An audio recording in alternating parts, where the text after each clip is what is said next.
안녕하세요. 크립토TV입니다. 9월 19일 새벽 역사적인 금리 인하가 크립토 불장에 어떤 변동사항을 가져다 줄지 제 생각을 말씀드려 보겠습니다. 예상을 깨고 0.5% 금리 인하가 단행이 됐습니다. 개인적으로는 0.25%를 시작으로 금리 인하를 하지 않을까 생각을 했는데 보기 좋게 빗나갔네요. 그런데 하나 재밌는 건 누군가 추석 연휴 전에 복선을 분명히 흘렸었거든요. 0.5% 금리 인하 될 수도 있을 것 같은데 이거를 흘리자마자 굉장히 시장이 돌변을 했던 걸 알 수가 있습니다. 원래는 0.25% 금리 인하가 대세였는데 자, 9월 14일 기준으로 연준의 비공식 대변인이라는 친구가 있죠. 닉 티미라우스라는 이제 기자인데요.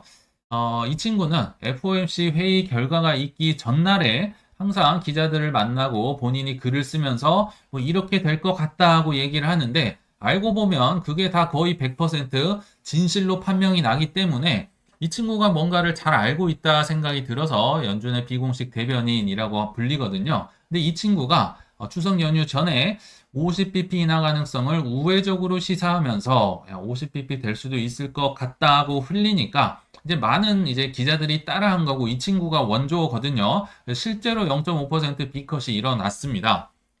근데 하나 이런 거 보면서 좀 씁쓸하다는 생각도 드는데요. 이 투자 시장에 내부자가 있다는 얘기잖아요. 이 친구가 제롬 파월의 뭐 조카인지 누군지 친척인지 모르겠지만 이렇게 내부자가 있다는 게 사실은 좀 불편한 진실이기도 하고요. 비트코인은 이런 방향으로 가지 않아야겠다. 다시 한번 뭐 생각이 들었습니다.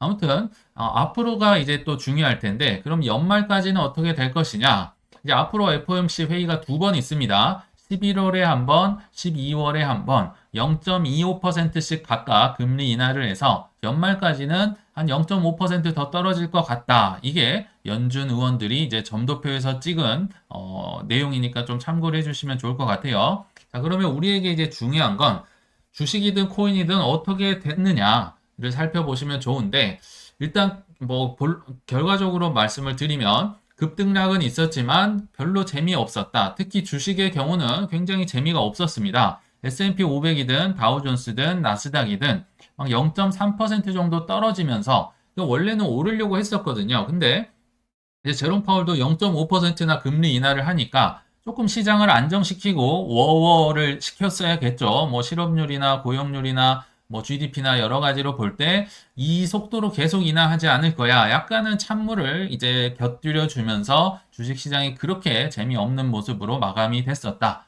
그리고 코인 시장도 이 회의를 하고 있는 당시는 그렇게까지는 재미가 없었습니다. 그러다가 이제 한동안 지난 이후에 9월 19일 오전 이후부터 좀 코인 시장도 살아나는 모습을 보였는데 그 뒤에 전망은 뒤에서 좀 말씀을 드리기로 하고요.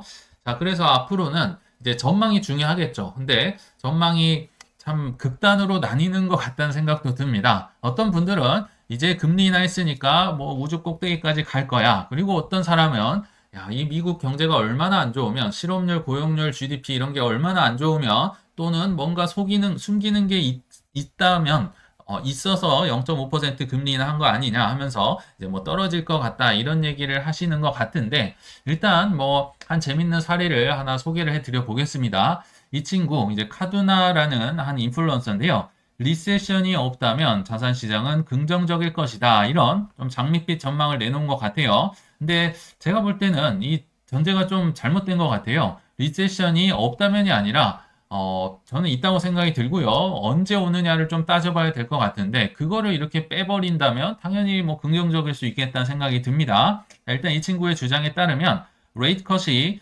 굉장히 불리시하다. 첫 번째로 금리 인하를 했기 때문에, 만약에 경기 침체가 오지 않는다면, 뭐 주식이든 코인이든 계속 올라갈 것이다. 이런 얘기를 하고 있는 거예요. 그러면서 한 근거로, 경기 침체의 확률이 24년도엔 8%밖에 되지 않는다. 근데 이 친구의 말에 동의는 합니다. 저는 24년도에 침체가 올 거라고는 그렇게 생각을 하지 않아요. 이제 25년이냐, 26년도냐 이게 문제인 거지. 당연히 이 친구의 주장에 따르면 24년도엔 침체 확률이 낮기 때문에 4쿼터, 4분기에는 무조건 오를 것이다. 이렇게 얘기를 하는데 4분기는 이 친구의 의견이 그래도 일리가 있어 보입니다. 그래서 이 친구가 이제 주장하기 위해 근거로 뭐 데이터를 하나 가져왔는데 리세션이 없다는 전제하에 이제 첫 번째로 연준이 금리 인하를 했을 때 S&P 500 지수가 어떻게 됐느냐에 대한 차트를 가져왔는데 일단 리세션이 없다면 전제를 해야 되기 때문에 최근 데이터는 전혀 없습니다. 67년부터 98년까지 옛날 자료긴 하지만 그래도 일단 보자면 자, 요때가 금리 인하 시기라고 보면 금리 인하 3개월 전에 또 2%가 올랐어요. 왜냐하면 리세션이 없었으니까요. 그리고 금리 인하 후에 3개월 후에도 10%가 올랐고 6개월 후에도 12% 올랐고 9개월 후에도 14%, 1년 후에도 15% 올랐기 때문에 아마도 장밋빛 전망이 침체가 없다면 펼쳐질 거다. 이렇게 주장을 하고 있고요. 아까 US 그 경기 침체가 24년에 올 것이냐? 확률이 이제 폴리마켓에서 트레이더들의 베팅 결과는 8% 정도로 나타났습니다. 한때는 이렇게 볼록치 솟았었죠. 이때가 8월 5일자 블랙 먼데이 때 침체 확률이 한 30% 육박을 했지만 현재는 굉장히 낮은 단계다. 뭐 그냥 한 인플루언서의 의견이니까 참고만 해주시면 좋을 것 같습니다. 자, 그러면 이제 제 의견, 앞으로의 전망을 말씀드릴 텐데, 코인 투자자가 잊지 말아야 할 매크로 지표, 진체 지표가 저는 있다고 생각이 듭니다. 코인이라고 해서 항상 코인만 보는 게 아니라 매크로로 같이 이제 살펴보는 게 중요하다 생각이 드는데요. 그 중에 하나가 우리가 귀에 못이 박히도록 들었던 장단기 금리 역전이 해소되는 그 시점, 어느 순간에 결국 저는 침체가 올 거라고 보거든요. 그래서 10년물 채권 금리에서 당연히 높겠죠. 2년물 금리 채권의 금리를 빼면 이제 양수로 나온다. 그러니까 양수에서 놀고 있는 게 정상입니다. 10년물이 당연히 이자가 높아야 되니까. 근데 이렇게 밑으로 이제 여기 장단기 금리가 역전이 됐다는 거죠. 요럴 때 이제 결국 침체가 좀 한참 후에 나왔다 생각이 드는데, 자, 제가 이걸 강조드리는 이유는 장단기 금리가 역전됐다는 건 그 역전된 비정상적인 기간 동안 대부분은 아마 큰 고통의 시간을 보냈을 거란 생각이 들고요. 이거를 버텨낸 분들조차도 완전히 정상화, 장단기 금리 역전이 해소되기 전까지도 고금리의 대가로 분명히 저는 대가를 치를 거라고 생각이 들기 때문에 이걸 좀 유심히 지켜볼 필요가 있겠다 생각이 듭니다. 그래서 이렇게 이제 장단기 금리가 아래쪽으로 왔다. 차이가 아래쪽으로 왔다. 비정상이죠. 그래서 금리가 인하될 경우에 금리가 인하 되다가 이게 이제 정상이 된 거죠. 정상이 된 순간 침체가 빵 오더라. 자, 여기 장단기 금리 역전 마이너스로 왔다가 금리가 인하되면 결국 장기 금리가 단기 금리보다 높아지겠죠. 그래서 정상이 되는 어느 시점, 저는 여기에서 여기 구간이 한 1년 정도 보통 될 거라고 예상을 하고 있거든요. 그래서 이 1년이라는 구간, 장단기 금리 역전이 해소돼서 올라가고 있는 이 구간, 굉장히 짧아 보이는데요. 이 구간이 우리가 집중을 해야 되는 시기다. 그거를 말씀드리려고 이번 영상을 찍은 겁니다.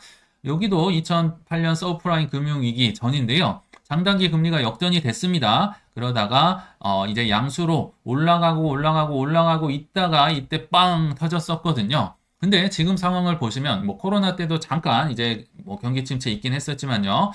그 1980년도 오일 쇼크 때를 빼면요. 그 어느 때보다 장단기 금리가 역전이 굉장히 아래로 깊게 내려갔고 옆으로도 길게 갔습니다. 이게 침체가 안 오고 그냥 넘어간다고 하기엔 너무나도 확실하기 때문에 지켜봐야 되는데 여기 보시면 양수로 드디어 뚫고 올라왔습니다. 장단기 금리 10년물이 2년물보다 더 높아졌다. 지금 정상이 사실 됐다는 의미거든요. 그래서 지금부터는 그래도 조금은 긴장을 하고 지켜볼 필요가 있겠다는 생각이 들고요. 자, 정리를 해보면 급격한 금리 인하는 결국 스테로이드 주사를 맞는 효과를 거둘 수 있다. 우리가 운동을 하시면 아시겠지만 뭐 손목에 맞고 어깨에 이제 스테로이드 주사를 맞으면요. 당시엔 아프질 않습니다. 아프지 않으니까 바로 또 운동을 하고 혹사를 시키면 나중에 굉장히 큰 역효과를 거둘 수 있겠죠.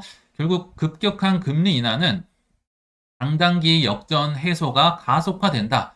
이게요, 굉장히 빨리 올라갈 겁니다. 우리는 이 올라가는 구간에 이제 꽤나 비트코인의 상승을 기대를 하고 있는데 이게 너무 급격하게 올라가는 건 우리 입장에선 그렇게 뭐 달가운 일 같지는 않습니다. 그렇다고 막 엄청나게 뭐 큰 피해를 준다기보다는 제가 볼 때는 이 비트코인의 정점을 한 달에서 두 달 정도 앞당길 것이다 이런 생각이 들거든요. 예를 들어서 뭐 한 내년 9월쯤에 정점이 온다고 보면 한 8월에서 빠르면 7월까지 당겨지는 효과.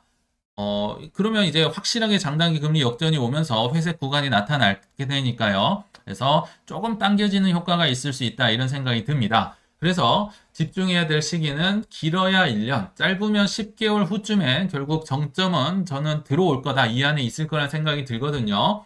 또 하나의 뭐 변수가 하나 뭐 마저 있다면 뭐 아시겠지만 트럼프와 해리스가 11월 5일에 맞붙는데 만약에 트럼프가 당선이 됐다. 이 사이클이 정점이 조금은 앞으로 당겨지고 비트코인의 최고점도 살짝 올라갈 가능성은 있다. 반대로 해리스가 된다면 예전 말씀드렸지만 이제 정점이 그렇게까지 높지는 않을 겁니다. 그러나 트럼프 때보다는 조금은 뒤로 밀릴 가능성, 불장이 연장될 가능성도 있겠다. 뭐 천천히 진행이 된다는 얘기죠. 자, 복습을 해보면요. 결국 이제 10년물과 2년물, 장기금리와 단기금리 차는 서서히 정상화가 될 거라 생각이 듭니다. 자, 이게 제가 FOMC 회의 끝나고 이제 장 마감했을 즈음에 캡처를 한 건데요.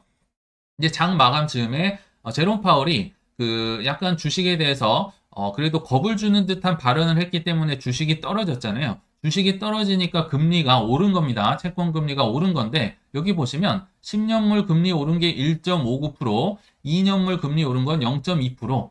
자, 오를 때 10년물 금리가 확실히 많이 오르는 모습을 볼 수가 있습니다. 그리고 실제로 네트로 보더라도 3.7, 3.6 이미 정상화되는 과정에 있다고 보시면 되겠죠. 그리고 3년물, 1년물, 6개월물 역시 마찬가지입니다. 막판에 금리가 오를 때 0.64나 올랐었는데 뭐 6개월짜리들, 뭐 12개월짜리들 다 떨어졌었죠, 오히려. 그러니까 이제 정상화되는 과정에 있다. 아직 이렇게 작은 개월, 뭐 3개월, 6개월 이런 친구들까지는 제대로 정상화가 되진 않은 것 같아요. 그리고 30년물 1.6% 올랐고요. 7년물 1.3%. 그러니까 뒤로 있을수록 장기일수록 금리가 크게 오르면서 장단기가 정상화되는 과정. 굉장히 중요하다고 봅니다. 앞으로 채권금리 지켜볼 필요가 있을 것 같다는 생각이 듭니다. 그래서 좀 요약을 하자면 결국 유동성의 파티, 빚의 파티는 결국 대가는 반드시 치러야 되면서 이게 언제 누가 치러야 하느냐가 관건이지 분명히 오긴 온다. 이거를 좀 기억을 하셨으면 좋겠습니다. 분명히 파티의 대가는 치를 것이다. 그래서 이제부터는 본 게임 매우 집중할 1년이 아닌가 생각이 드는데 이게 그럼 언제 끝날 것이냐? 저도 정확히는 알 수 없습니다만 예전 영상에서 좀 다룬 바 있는데 한 3자가 보이면 그때부터는 저는 충분히 긴장을 해야 된다. 기준금리가요. 그런데 내년에 연준의 이제 기준금리를 사람들이 예측을 할 때 약 3.4% 정도가 적당할 것 같다. 이렇게 전망을 했다고 해요. 기존에서 이제 많이 낮춘 거죠. 저도 한 3.5% 즈음 오면 야 이건 좀 긴장을 해야겠다 이런 생각을 했었는데 그러니까 앞으로 그 이제 5.5%가 한 5% 정도 내려왔잖아요. 이게 뭐 4.5, 4에서 3.5 이 정도로 오면 굉장히 이제 많이 오르긴 하겠지만 긴장을 해야 되는 시기가 점점 다가오고 있다. 이거를 좀 기억해 주시면 좋겠다 싶어서 영상으로 다뤄봤습니다. 그래서 결론에 왔는데요. 그럼에도 불구하고 결국 유동성 파티의 최대 수혜자는 뭐 역사적으로 보나 트렌드로 보나 어떤 걸로 보더라도 결국 코인이다, 비트코인이다 이런 생각이 듭니다.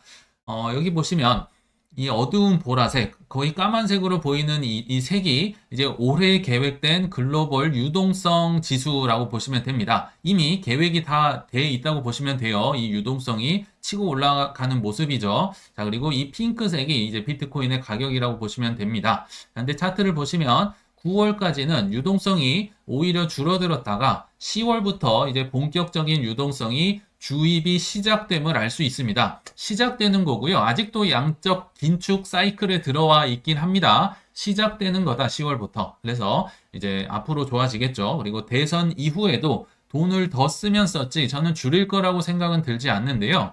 자, 언제나 반토막도 날 수 있는 시장이지만 이 힘든 변동성을 잘 이겨내셔서 내년에 큰 수익 거두시길 바라면서 이만 물러가겠습니다. 시청 감사합니다.